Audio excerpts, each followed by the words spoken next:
manui e lau sunga le o a tawai i fonga fo e tatu po kalame ni Taeao a matango fie i le malei fo mai o si tatu tunu i le rofa maleanga leo le tua ia e whataro whatoa i le tulanga le nganga whaararo i hui o Samoa mai lawa i ona tulanga whalupe ia e mese le tapo i ngā lau whinga ringa stofi le tua ia pofea lava o mau mai e ta whatalunga tawai ia maronso i fua paftai nea au dia mai le rofa maleanga leo le tua tapo kalame masan.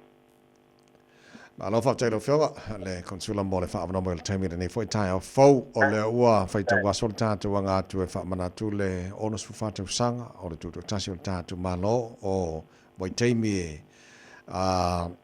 e no futupu i loto tangata Samoa oma ia langa fengtan se ninga malo na yo tatu tu a fo ua fai langi fo launga malang mai te sa ia o te lo le fo ua te pena la o fionga le konsula ma ia ma tatu fo fo tua ia te pena fo tatu celebration si au kila nei ia i sa o le hei lau sa noanga tawai o le oaso o le tuto tasi pe i langona i tino mai se le sa o le tonga sai ni e tatu tua a o whairangi fōlanga tai i ke tatu malo e ne hui lau o tatu au via mai le ono suma le whātau sang talu ni tuto tasi si o tatu tunu ia e le ngata e o lo whaironga i ne Samoa ia e mawa e hoi tapena ngā Samoa whaironga i ne tatu tuto tasi ia e whapena fo i au kirani nei e o tu mamai na fo e me se whatau ina o le onsu whatau sanga o le tatu tuto tasi i lalo le te inga le fonfopotua a Samoa ia me so i longrong sua a maftanga so whatasi a whai se au ma le au kinga ringa stofi ia ma le ofisa o le tatu Consulate ia o lo i e whamoi moe ia e amata ia le tatu tuto tasi ia i le lotu le sa i le tā le wha le fiafi o le a whai e le lotu sa minga whakatoa i lalo te inga whai fi au o maftanga sofa tasi au whinga runga a le tua ia i le a fiafi le sa i le wha le fiafi ia e te tala i fo i male pai aso le ngana sa mo te vai me alo te inga le whangsa ia e mo moara ka i roto tuto tasi ia so o tuai ma le tala vai aso le ngana sa mo ia i le lalo le te inga le whangsa ia mai tere pui whawhiwhianga o le tapena ki le fiafilea ia o le tala ino le vai aso le ngana sa mo ia e maisia i le ia whamanatuina o le ua a mata le whamanatuina o le onu su whatau sanga o taru tuto tasi si o tatu tunu tawai ia peo le aua wha maaro atu i le pōkalam i le aso sālea ia whapea ma le aso ngafua ia e a mata le afol fitu le Taeao ia le tatu sami ngā lotu o le awa ia le pōkalam o le aso ia me se o le o tato maro wala au via ia o sui o parlemene Samoa o ia New Zealand i parlemene New Zealand ia me se fo i le ia pa ia ma le malu o local boards ma councils pulenga whaitu maro i New Zealand te mea ia maro para nia o le a wala au ki e le aso ia me se le lautele o Samoa i ona tūranga whaarupe ia le mamaru o le atunu ia o le ai i le aso i le Taeao leo le songfua e amata le aporfitu ia o le a tumutumu po i le tātou roto ai i le au whai pisinisi la ai ti se tātou tunu so se pale ainga o me o pale o whatau ia tātou o loa tūranga whapena ia e mai sera o whawhiwhianga tawai. Whawhiwhianga tele ia onga o le a whawhiwhia. E mai sfo ira e mai whaipu ia aere ngata i lea. Ia ua tāpena fu i le le pese o le tuto tasi. Ia o lo saunia ta pena ina le sunga e lisea e mai o tara. Sunga e a salele ia mare matanga ruenga mestisi mai o tara. I o la koure o la pena i mare pese whakito o tātou tuto tasi ne to sanga. A whafonga mai la tātou tunu tawai. Ia o le aso peona e sauno o le aso whapitoa e mana tua i pēr tātou teitai. Ia o le whairangi pōlaunga sa maua i le tātou sautonga peona i nei. Ia e hoi nea wanoa e patara ula toi si o tātou tunu. Ia tātou patasi ai le aso. Ia mo le whamanatumi au tuto tasi o se tātou aro. Malo, whaftai lo whenga konsula ua mātanga o fia le umanino le tēnei nei vāenga o tāpenanga fo i mō le tutu tasi. Mana i vāenga le na o whanonongo atu a whia lau saunoanga o le sauninga lo tutu po le sao leo le a te talalo i eimari vai aso fau o le ngana Samoa. Tātou o jitilo le theme po le autu o le ngana Samoa e a fua mai maunga manu i ore nu. O te loa wo whaatasi le leia manu ne vai taimi wa o maunga te tele ia sa ili mālona i o tātou tu au a lango mai tia sa. Lea na fua mai le manu ia. Leo manu ia i tātou le nei vai taimi a no whengar konsu. Ia, e sa o le leia tawai. O se o honga tasi le le manatu au tu. Ia ma le whairunga ina o le tātou marotu o tasi. A misi o tātou taitai sa a saina le ngasu ia leo o manuia ai tātou. A po mai rawa le ngata i le te inga si o tātou tua ia whapefo i mo tātou teitai. Ia o lea ua tafe mai e runga o mau. Ia leo o manuia ai. O ngatasi le leia la ma le whainunga i o leo su whatau sang.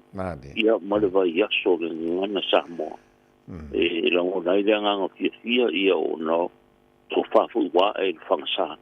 Ia e a mai e whaipatasi o na o le ngata i le theme po i o le tutu tasi tawai.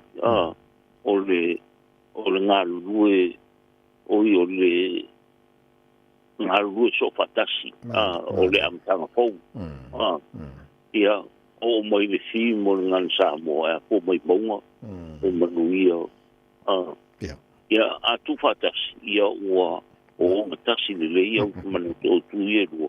E le ngatari tātou tuto tasi ia a o le tātou ngana Samoa. Patau e ina sui ko Samoa tawai. Ia, le tunu le whafonga mana mai mo mai ne nevanga le Taeao o le nā ua sau no le whionga Consulate o le siol tātou malo ia wala wata penanga ia mo le whamna tuina le onas fu whātou sanga mo tātou nei au kilani ia nā te tala lewa no mo le tunu le ngātou tātou sauni ngā lotu po le sa mata le wha le fiafi ia o tele fu o whaafi fianga i le asunga fua sisi na ele tanga vai o le sao tonga le tātou malo ia mwhanga so le tele o whaafi fianga ia la tala lewa no mo le tātou o pongi whatasi ia le wha moi. Tala nōi tuto tasi e nise malanga i Samoa, ia amu ia fwoi lantou, au te loe nei vanga taunta pena le i tātou, me se mbeo tus whalau wha mon a... Io sao le lea tawai, o le au ngāre o le tāpo kalame, le vai aso ma le vai aso. E tua e la loi pēa, ma tā longo pa masu whau. Ia sile ru tus whalau, tūlanga wha pena, ia wane e o okulu mare vale, ia ao ia ini whale tomu po to tongi low one-way ticket, I stand, fully exception stand. Ia po e spaya hui lo kusulau, tulanga whapena, ia an tauranga longo i tā pokarame, ia sila i tu sulau. Ina ia auane i ia whae nei lo, nau te maranga i Samoa, ia e raku i mare vale le whale tonu tu sulau, tulanga whapena. Ia e raku roi i mare vale le whale tonu tu sulau.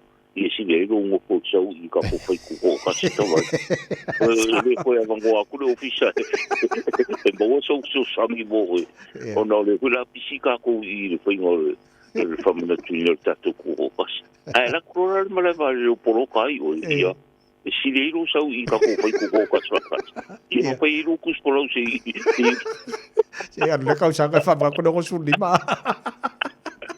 Ya, ia mole avanoa tawai taulongolongo I pese tātou tunu. Ia, awangi whakamara I ki wala. Ia, au whare tonu malanga ki Samoa mao ai po ia. Ia tāpenanga se tātou tunu I Samoa whailonga I tau.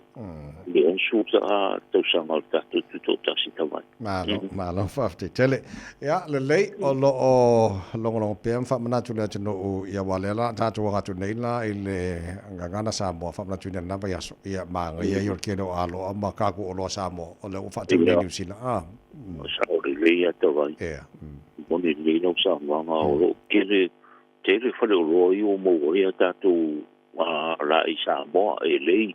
Ia mai si fui mau skaiti ngau mau mai si fui whare o loa e lei ia o opu Samoa o mamanu Samoa mātango ia e tawai.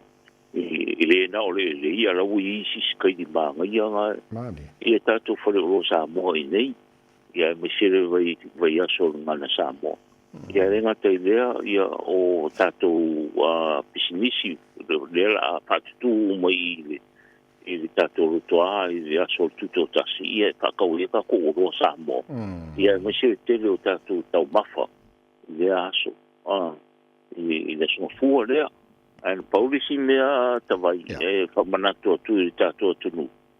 Le mo se paka I tono rotoa le ko le ko marolo le kire ka paka I no mole e tau se ta mangele ia te le paka ina ia le pa no mo tato tavale ia tulanga ia tato lo pa ftai o te lo o mai er tato taro le na mini sa mo ko te le le pa tau ngi ia ati te ia ne io kire fu me ka uri mare la pa tau le so le o le tātou si singa fua. Ia me teo tau mawha Samoa, ia talo te tātou tunu.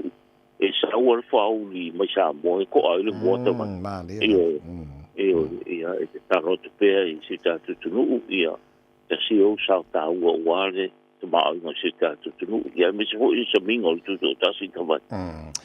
Malo whafte tele lo whionga le Consulate mo le whamanino tele nei vanga ia mo tātou le nei fwoi Taeao fōna tinu I lau mai mo mara whawha nei Taeao so sem tā upula vai te mana biele whamanino mana biele whaswani whionga Consulate mo lana ofisa wala au le tolu tasi o tasi lua tolu tasi o tasi lua ai wala mai pitonu I whawhatu o kilani whaongare code number o iwa tolu tasi o tasi lua Whaftailo whionga Consulate manuele sauni atu ia mole po kalame whamanatuni o tātou ona su whātou sanga. Ia, whaftai fuita vai ia wano tā ua rongo puri ia si tātou tunu. Ia, taro pei le tua ia tātou via atu whamanatuni o tātou tuto tasi. Lona rofa mula lona ngalei ia whaftai tele ata vai mole wano. Ia. Mangu ia ko inga wenga le aso. Pasu i fuia.